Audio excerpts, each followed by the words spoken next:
Welcome back to Walk It Off with Riley Anslinger, the podcast that's all about the journey, the challenges, and the perseverance of women in the world of sports. In our previous episode, we ventured into the world of Title IX and discussed the incredible women athletes who pioneered the path towards greater equality in professional sports.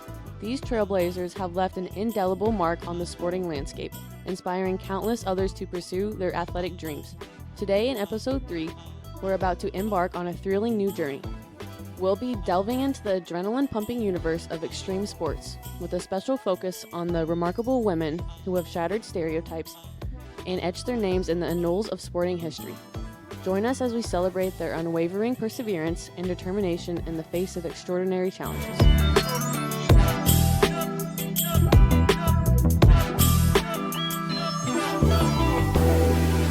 Today I am joined with a special guest, Tommy J. Hausman, Instructor of Communications and Student Media Advisor. Tommy, why are you here today?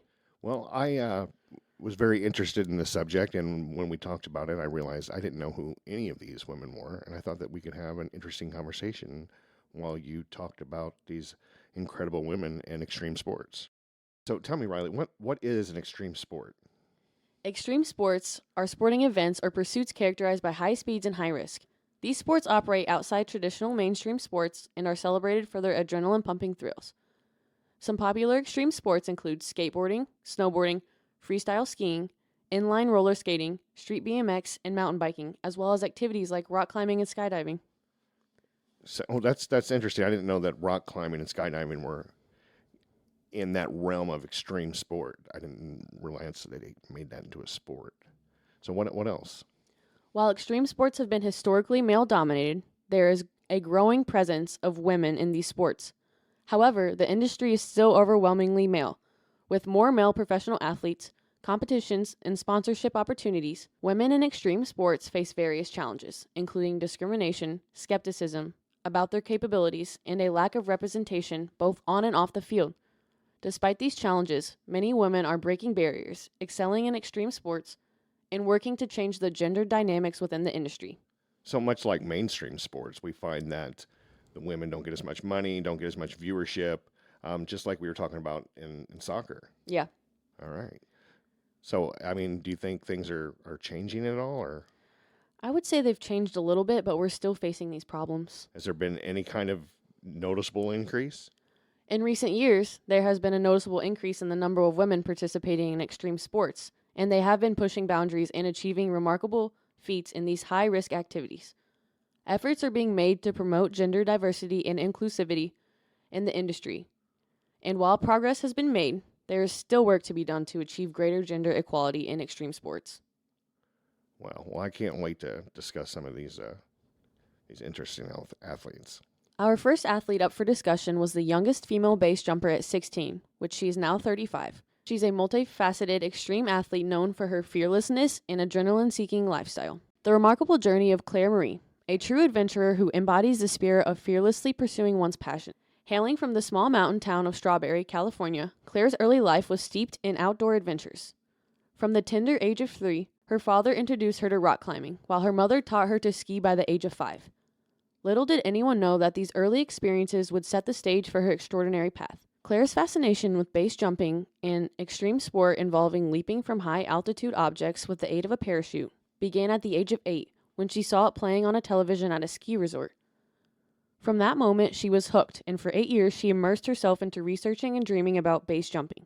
When she finally mustered the courage to approach her mother with the audacious idea, she faced skepticism, but Claire was determined to prove herself.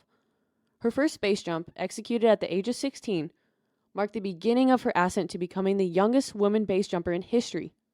This is incredible to me, not just because she's a woman, but because anybody jumping off of anything. See, I've been rock climbing in my life, like most people have. We have Garden of the Gods not too far from here, and I've had the experience of standing on something high. I've actually fallen off a cliff out there about 25 feet, and that's no fun. So I can't imagine like climbing up on something even higher than that and jumping off on purpose. I know that we do have some like stripper pits in the area, and in high school it was a thing to go out and jump off these things into water, but that's kind of high diving. not jumping into like nothing and then eventually hitting ground with just a parachute. I think it's a little bit different. I don't know if I could have the courage to do something like that. I still have to get courage to go off the high dive at the swimming pool. Yeah. With over 800 base jumps and more than 6,500 skydives under her belt, Claire Marie has not only made a name for herself in the world of adventure sports, but also emerged as an inspiration to many. She's defied societal norms and discrimination to carve a niche for herself in a male-dominated space. Claire's relentless pursuit of her dreams, the challenges she's overcome, and her refusal to let others' limiting beliefs hold her back. Yeah, I looked her up a little bit. She actually did some base jumping in lingerie as a model. She was a model as well. So I'm sure that a lot of these, I think it's very common for a lot of these women athletes to work as a model as well, from what I saw when I was looking all of them up. And but to just jump off something in like normal clothes, I can't imagine like It's one thing, but the lingerie is the other. right. What's going to happen when you hit the ground if you fall and get all? Yeah, that sounds a little bit dangerous to me. But okay. But yeah, more power to her. The next athlete we have is Lizzie Armanto. She is a professional skater. She's the first female skater to complete the loop, ramp, X Games gold medalist, and participant in the Tokyo Summer Olympics. She's an American-Finnish skateboarder born on January 26, 1993. Discovered her passion for skateboarding at the age of 14 when she accompanied her younger brother to a skate park. While her brother's interest waned after a minor incident, Lizzie's enthusiasm for skateboarding only grew stronger. Her dedication and talent propelled her to become a trailblazer in women's skateboarding. I don't want to hate on her brother or anything, but he probably fell down and got hurt, and he didn't want to do it anymore. I mean, from skateboarding in my youth with my friends, falling down and getting hurt, that's part of the game. I would have to agree with that. Lizzie turned professional during her college years and began competing in 2010. Over her career, she achieved remarkable success, including winning more than 30 skateboarding awards. Notably, she dominated the overall World Cup ranking for 3 consecutive years from 2010 to 2012. Her breakthrough came at the 2013 X Games in Barcelona, where she clinched a gold medal, solidifying her status as a skateboarding legend. She went on to earn silver in 2014 and bronze in 2019 at the prestigious X Games. Now, I do know a little bit about the X Games. I do know a little bit about skateboarding being a extreme sport, and that's because I used to watch skateboarding videos, and I used to skateboard as a kid, and was kind of fascinated by Tony Hawk. And of course, we all thought that we were gonna, be famous skateboarders too, but none of us were good enough to do that. The most we did was accidentally destroy things and then have to run away because we accidentally broke something. So it was just, I think it was more of a lifestyle for us, but none of us in our group really had any extreme talent. But it was fun, and we enjoyed it. Tell me more about Lizzie.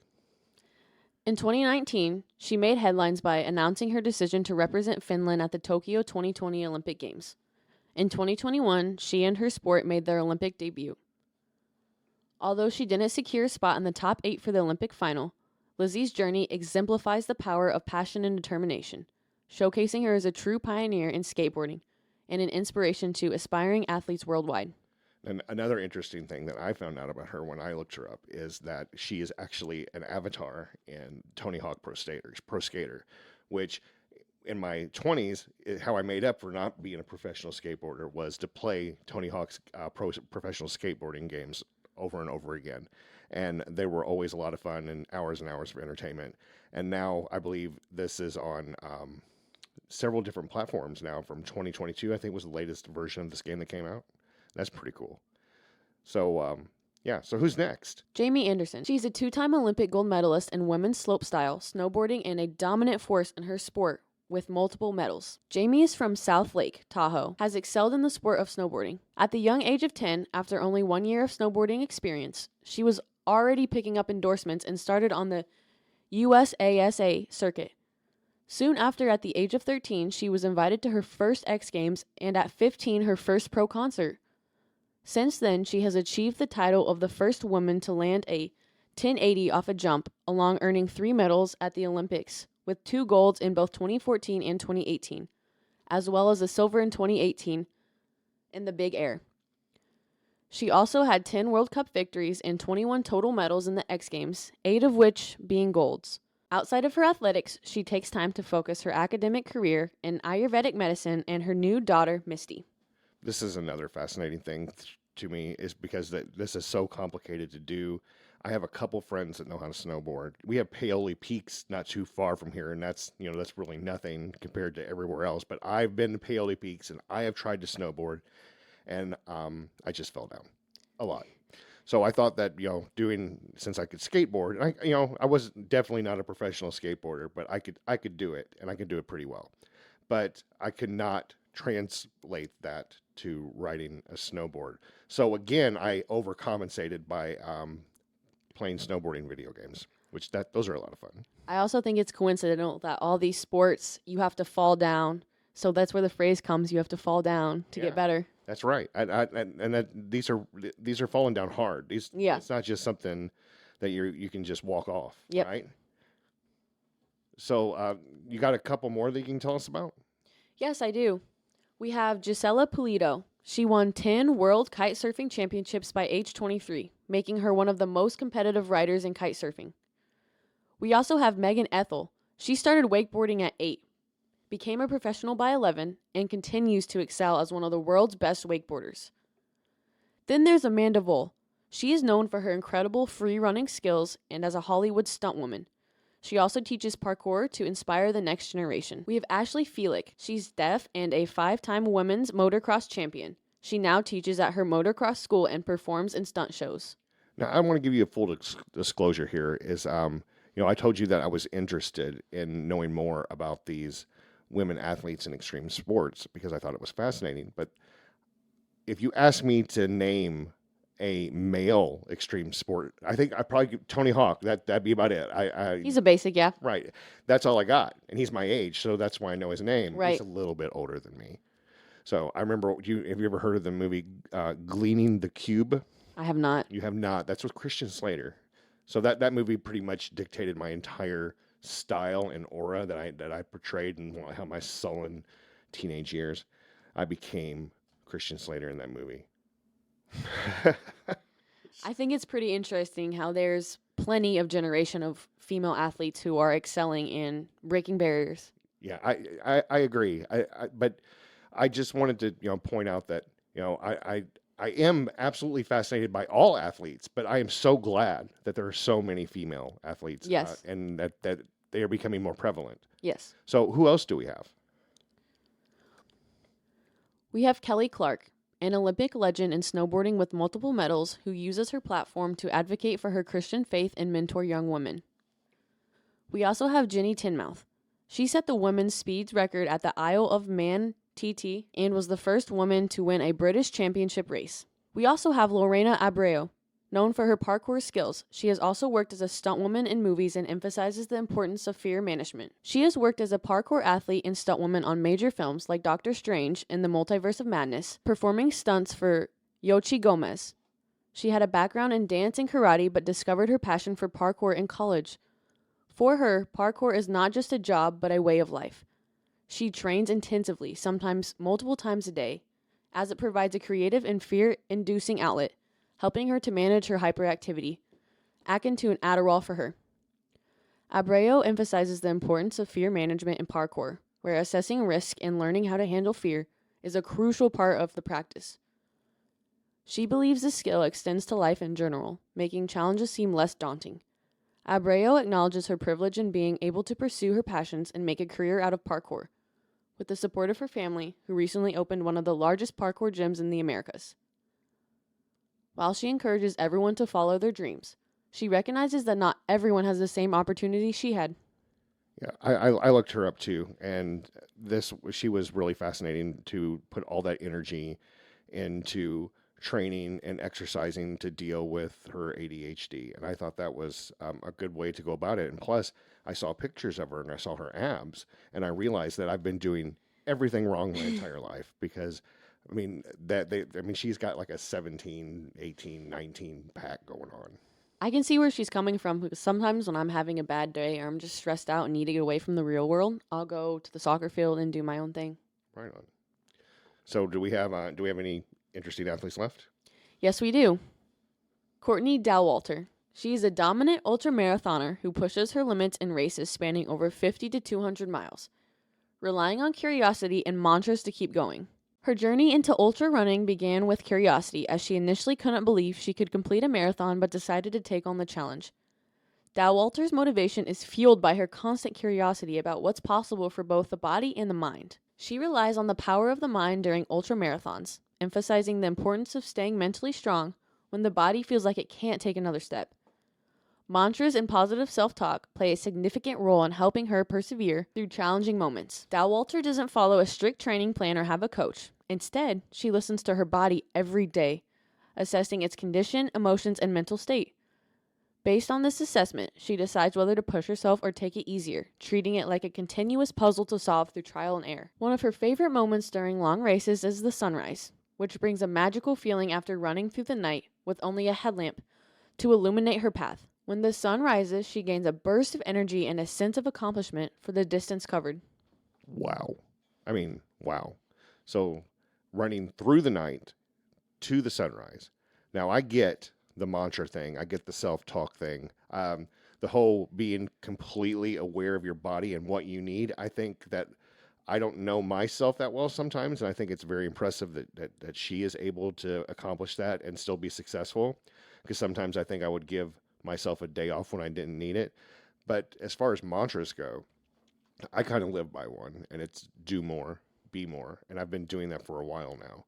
And I think it's also, it just kind of motivates me to, can I take this on? Can I take this other thing on? And I think when I think about that mantra, it's okay, because I do want to be the best that I can be. And when I'm running and when I'm walking, well, I would never run. I would never run. Let me make that clear. But I'll walk and I'll exercise. And one of the things that I do is say have to. So I imagine that I have to do this in order to get to wherever it is that I'm going. So I imagine myself, if I'm on a treadmill, that if I wanted to go home and get home, even though I am home, that I would have to walk this much at this pace in order to get there. So have to is always in my mind. Yeah, this actually happens a lot in soccer nowadays, especially with our team. Like, if your body isn't well, then you need to just take a break, take a day off, and get better for the next day. Yeah, that speaks to your next episode as well about mental health. Yes, so it does. That's a nice little lead in. Yep. All right, so we have some more though, don't we? We do. Zandi Nahavu. She is known as the Black Mermaid. She dives without tanks and promotes ocean protection through her foundation. She discovered her passion for free diving during a vacation in 2016, despite growing up in a landlocked neighborhood in Johannesburg. Her love for the ocean led her to immerse herself in the local dive community, and she later founded the Black Mermaid Foundation, a nonprofit aimed at providing access to the ocean for kids in her local township. Zandi is also involved in a project called Shaped by Water, which is an art film and documentary. This project emphasizes the interconnectedness between humans and the underwater world and aims to promote environmental awareness and the importance of protecting our waters. She shares some magical moments from her freediving experiences, including encountering whales during depth training and exploring stunning underwater landscapes in locations like Egypt and Cape Town. Additionally, Zandi discusses her motivation for creating the Black Mermaid Foundation, driven by her desire to empower children and change the narrative around ocean protection by allowing them to explore beneath the ocean's surface. The ocean. Yeah. Do you like the ocean? You like the beach? I love the ocean and the beach, but I am afraid of the deep ocean. Yeah. I don't like the ocean. So I went there when we used to go there as a kid. We went to Florida a lot, and I got stung by a jellyfish, like a lot. I like a lot. Yeah. And I didn't like it, and it stinks. And I don't like the ocean. I don't like. Someone pee on you? No. Nobody peed on me. That's supposed to help. That's what they said. They told me to go home and pee on myself. Okay. So, but I didn't do that. But I did cover myself up with sand like a crab. But I do love swimming. I love swimming, and I can hold my breath for a pretty long time. But I don't think that I could do this. I don't think so either. I can't hold my breath for a long time. Right. And I can barely even swim. Really? Yes. That's interesting. Well, I mean, she's got us both beat. Yeah, she does. So who's next? We have Bryce Wetstein, an Olympic skateboarder who started her journey at the local YMCA and emphasizes the transformative power of skateboarding and connections with others. The 19-year-old Olympic skateboarder is deeply passionate about skateboarding and its transformative impact on her life. She has traveled to multiple continents and countries, participated in the Do Pro Tour, and represented the U.S. in the Women's Park event at the 2020 Tokyo Olympics, where she finished 6th, the highest placing U.S. skateboarder in her category. However, she values skateboarding not just for its competitive aspects, but for the personal growth it has brought her. For Bryce, skateboarding has taught her valuable life lessons, including trust in herself and the significance of every step in her journey. It has also improved her communication skills, emphasizing the importance of openness and transcending language barriers through the universal language of skateboarding. She describes the profound connection she feels with skateboarding, comparing it to falling in love over and over again. Bryce believes that skateboarding offers endless opportunities for love and growth, making it a vital and enduring part of her life. I mean, that's incredible. A 19-year-old having that much self-awareness and that much drive. We talked a couple times about skateboarding already, but I mean, to master it that young and to be that talented and to go on and do it in the Olympics and win, that's just amazing. And also for her to be so self-aware of herself. I wasn't aware of myself till I think I was 32. So what do you think about her? I think it's pretty awesome to start young because when she gets older, she's going to be crazy. Yeah, you think? Yeah. Right on. So I think we got just one more left, right? You want to just dive right into it? A skydiver and founder of Diversify Outdoors and Melanin Base Camp, she promotes diversity and inclusivity in outdoor sports. Danielle Williams is an avid skydiver with a unique perspective on extreme sports, particularly as a woman in a male-dominated field where women make up only 14% of skydivers worldwide. Her journey into extreme sports began in 2006 when she was in the Army and regularly jumped out of planes. After a decade of military service, she continued skydiving as a civilian, but now approaches it differently, jumping about once a month with a focus on intentional experiences and skill improvement. Beyond her personal passion for skydiving, Danielle is committed to sharing the connection she feels with extreme sports and the outdoors with others. In 2018, she founded Diversify Outdoors, a non-profit coalition promoting gender and racial diversity in outdoor activities. She is also the founder of Melanin Base Camp, a blog and resource center dedicated to providing resources and increasing representation for BIPOC, Black, Indigenous, and people of color, individuals interested in outdoor activities. Danielle emphasizes the importance of making outdoor adventures accessible and creating a sense of community with these activities. She highlights the joy and playfulness of skydiving and how it provides a unique opportunity for connection with like-minded individuals. Additionally, Danielle is committed to the idea of longevity in skydiving and looks forward to being an active participant well into her senior years, as skydiving offers age-diverse categories that start in your 40s, making it an inclusive sport for people of all ages. So she highlights the joy and playfulness of jumping out of an airplane. I don't see any joy in that. Really? I mean, I've never been on a plane, but if you could get me onto a plane that leaves the ground and goes up high in the sky, which it's going to be hard to do in the first place, and then convince me to jump out of it, that's going to be a whole nother thing. It even makes me nauseous looking out of a plane window when I'm in the air. Wow. So, yeah, so base jumping, which was what we started off with. We started off with jumping off of, perfectly good, solid ground. Which is still pretty frightening. Right, and now we're jumping out of airplanes from high up in the sky. Wow. These were some amazing individuals, and I am so happy to hear their stories. I am glad I could inform you. Well, that's great. So I thank you for having me. Yes, of course. Thank you for being on my show. Thank you for joining us on another thrilling episode of Walk It Off with Riley Anslinger. In today's exploration of women in extreme sports, we've been inspired by the remarkable stories of women who've shattered stereotypes, pushed boundaries, and left an indelible mark on the world of extreme sports. From base jumping to skateboarding, snowboarding, kiteboarding, wakeboarding, parkour, motocross, and ultra marathons, these women have proven that gender is no barrier to achieving greatness in the world of adrenaline-pumping activities. We've heard about the fearless Claire Marie, who became the youngest female base jumper at 16, and has since defied societal norms to become a prominent figure in the world of adventure sports.